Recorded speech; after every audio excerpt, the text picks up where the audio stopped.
सुब्बैया रंग बिरंगी मुर्गियों को एक तरफ एक टोकरी और दूसरी तरफ एक और टोकरी में रखता था।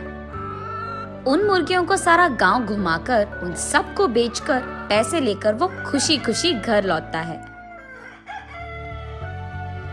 सुनो करके उसकी पत्नी सुब्बम्मा को पुकारता है सुब्बैया।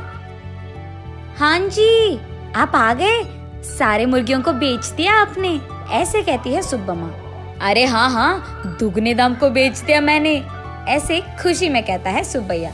हाँ, उस मुर्गी को अंडे देने के लिए 2 महीने इंतजार करना पड़ेगा अब। हाँ, बात तो सही है। उन सब मुर्गियों में से एक गुलाब रंग की मुर्गी को अपने हाथ में लेकर, हाँ, ये मुर्गी तो हर 2 महीनों में एक बार ही अंडे देता है। काश ये साल भर हर महीने ऐसे अंडे देता, हम इससे बहुत ज्यादा पैसे कमा लेते। ये कहकर उस मुर्गी को वही जमीन पे छोड़ देता है सुब्बैया। चलो छोड़ो जी, इसी मुर्गे के वजह से तो हम कुछ तो भी कमा पा रहे हैं, अब उसी से काम चलाना होगा। अब चलो, खाने का वक्त हो गया, खाने आ जाइए आप। उस रात के 12 बजने के बाद सुब्बैया धीरे से नींद में जागकर अपनी आंखें खोलता है। उसके बगल में मौजूद सुब्बम्मा गहरी नींद में थी।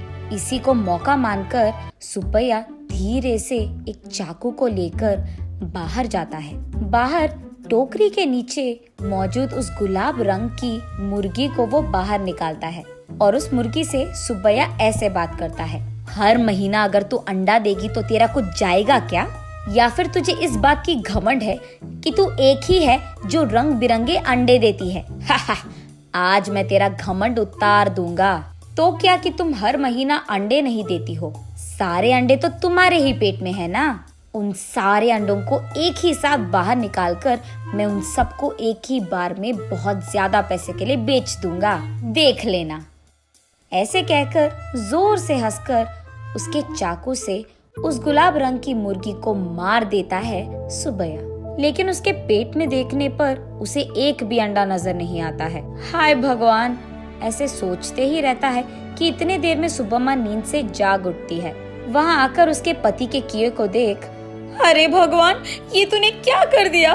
मैंने सोचा कि सबकी तरह तुम मूर्ख नहीं हो, पर तू तो वही निकला। अरे रे, इतनी अच्छी पैसे देने वाली मुर्गी को तूने जान से मार दिया। अरे रे, सोने की बतख की कहानी कभी सुनी नहीं है क्या तुमने? हाय भगवान, ये मेरे पति ने क्या कर दिया? तुझे लालची बनने की क्या जरूरत थी? ऐसे वो रोती रहती है कि इतने में ए सुनो, क्या कर रही है तू? सुब्बम्मा उठो, क्या हो गया तुझे? सोते हुए इतनी जोर से चिल्ला रही है, पागल हो गई है क्या? नींद से जागकर सुब्बम्मा परेशान होकर अपने पति की ओर देखती है। उसे कुछ नहीं समझ आता है। वो तुरंत बाहर जाकर टोकरी के नीचे बैठे उस मुर्गी को भी देखती है। वो मुर्गी तो हमेशा की तरह सही सलामत थी। ये देख सुब्बम्मा अंदर आकर, ओह, ये सब सपना था, मैंने तो सच सोच लिया था इसे, ऐसे कहती है सुब्बैया से। क्या सपना, क्या सच की बात कर रही है? आधी रात को मुझे उठा दिया तूने अच्छी नींद से।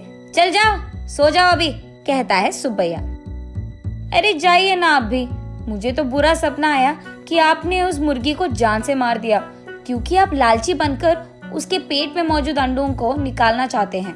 मैं कितनी घबरा गई पता है आपको? मुझे क्या पता था कि वो सपना है, मैंने तो आपको बहुत डांट लिया, ऐसे कहती है। हाँ, ठीक है। वैसे मैं उस मुर्गी को क्यों मार डालूंगा, मैं क्या पागल हूँ? वैसे मुझे तो हमारा अतीत बहुत अच्छी तरह से याद है। आज अगर हमें चैन की नींद मिल रही है तो वो उस गुलाब रंग की मुर्गी के वजह से ही है, उसको मैं क्यों मार डालूंगा? चलो सो जाओ अभी, तुम और तुम्हारे सपने। ऐसे कहकर सुब्बैया सो जाता है। लेकिन सुब्बम्मा वही बैठकर अतीत में चले जाती है। एक समय में सुब्बम्मा और सुब्बैया दोनों मुर्गियों का व्यापार करते थे। सुब्बम्मा कुछ मुर्गियों को अपने घर के पास ही रखती थी। उनको खाना देना, उनके अंडों को इकट्ठा करना और उन अंडों को अगल बगल वालों में बेच देना, बड़े हुए मुर्गियों को बिकाव के लिए रख देना और उन मुर्गियों को सुब्बैया का इधर उधर जाकर बेच देना, यही होता था। लेकिन मुर्गियां हर रोज नहीं बिकती थी, कभी कभार तो 10-15 दिनों में एक ही मुर्गी बिकता था। इसी कारण सारा गांव घूम घूम कर थक कर घर आता था सुब्बैया।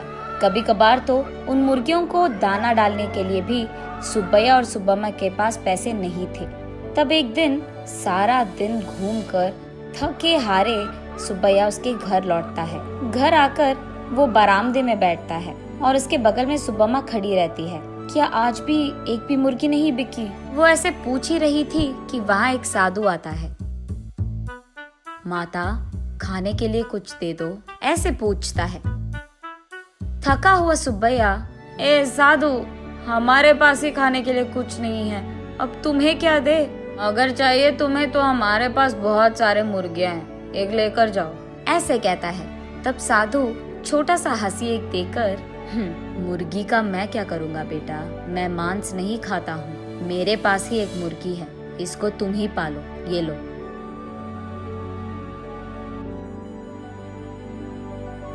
ये कहकर उनके हाथ में मौजूद एक गुलाब रंग की मुर्गी को उसके हाथ में देता है। मुड़कर देखने से पहले ही वो साधु वहाँ से गायब हो जाता है। सुब्बैया तब उस गुलाब रंग की मुर्गी को देख, इस तरह की मुर्गियाँ भी मौजूद है क्या? अगर इसी रंग के मुर्गियाँ हमारे पास होंगे तो हम उन्हें दुगने दाम में बेच पाएंगे, ऐसे कहता है सुब्बम्मा को देखते हुए। हाँ चलो ठीक है, अब हमें इस प्रकार के मुर्गी कहाँ मिलेगा? वो साधु मांसाहारी नहीं था इसीलिए दिया उसने, वरना इस रंग की मुर्गी हमारे पास कहाँ से आता? ये कहकर उस मुर्गी को वही एक टोकरी में डालकर वहाँ से चले जाते हैं। अगले दिन देखने पर वो मुर्गी अंडे देता है। ये देख वो दोनों उन सारे अंडों को एक जगह इकट्ठा करके रखते हैं।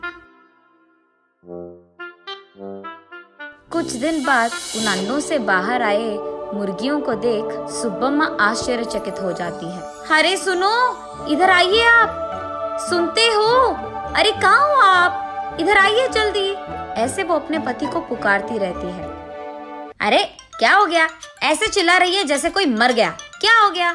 उसके ऐसे कहने पर सुब्बम्मा उसे रंग बिरंगी अंडों को दिखाकर ऐसे कहती है, अरे देखिए ना, उस साधु ने जो मुर्गी हमको दिया है उसके अंडों से रंग बिरंगी मुर्गियाँ आई है। ये कहकर सुब्बम्मा उन मुर्गियों को सुब्बैया को दिखाती है। चलो अच्छा ही हुआ, भगवान की कृपा हो या साधु की, हमारे लिए तो ये भला ही है। चलो हमारी मुश्किलें तो खत्म हो गई।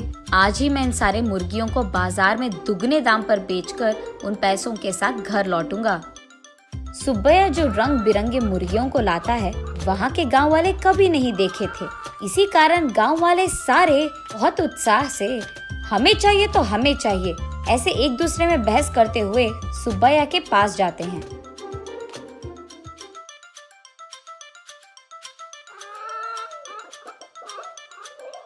ऐसे वो मुर्गी एक महीने में सारे दिन अंडे देकर, फिर 2 महीने बिना अंडों के, फिर उसके बाद एक और महीना सारे दिन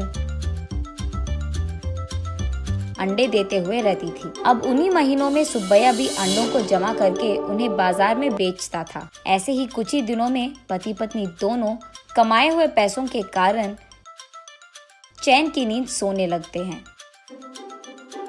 सुब्बम्मा वापस होश में आकर, ओह अब याद आया, सुबह मैं सोच रही थी कि ये मुर्गी साल भर अंडे क्यों नहीं देती है, शायद उसी कारण ऐसा बुरा सपना आया मुझे। ये सोचकर वापस गहरी नींद में सो जाती है सुब्बम्मा।